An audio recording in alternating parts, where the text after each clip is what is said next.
will the Marcos issue affect the elections for the administration candidates?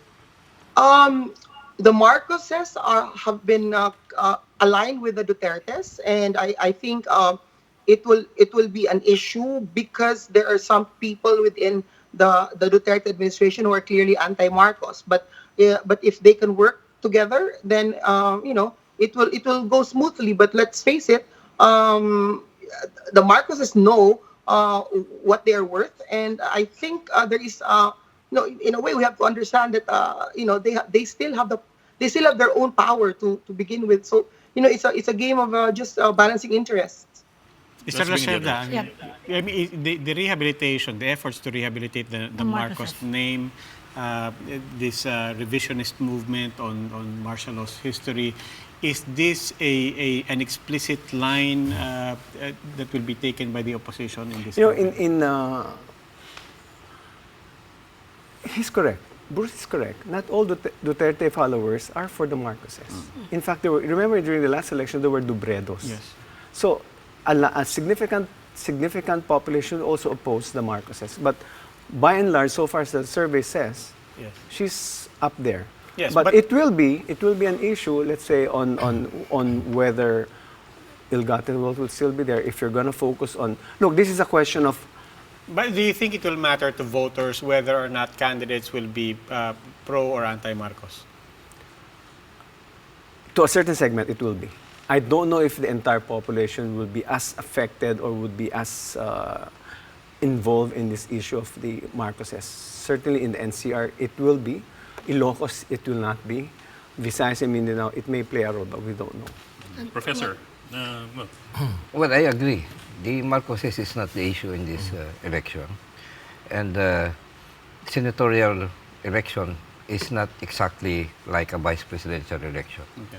It's easier to get into the Senate than become a vice president.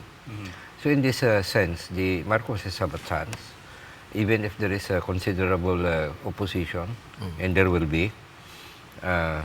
They may barge into the Senate.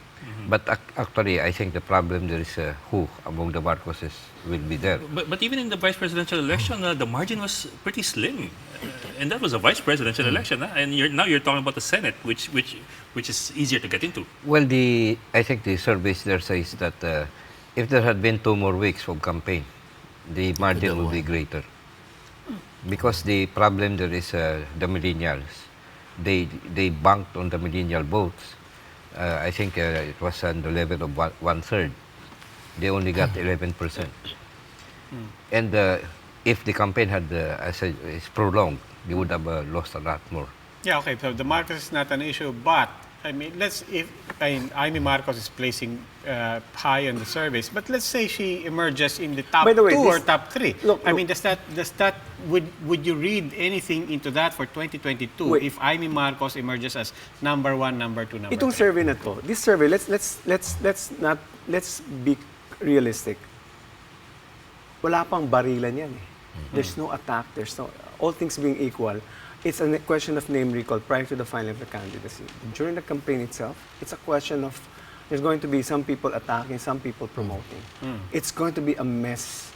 And if you're a candidate, and that's from a candidate's point of view, if you're somewhere there, if I'm somewhere near you, you're gonna close. Okay, no given. In fact, let's throw away the surveys. No, but in that case, it becomes a more pure question, Mr. Coronation. If Amy Marcos places in the top 3, what does that tell us about 2022? But let me point out first that the Marcos issue is not going to be an issue against any of the administration candidate.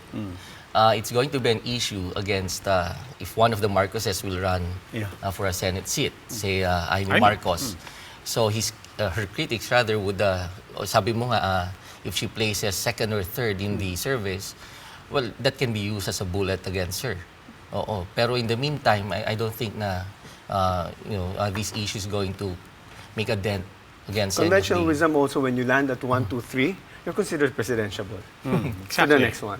No, but that's another fight. This is a fight of 1 of 12. It's a vice president, 1 of 1, 1 against 1 yan eh. So iba yung the calculations are dynamics. difficult. Yeah.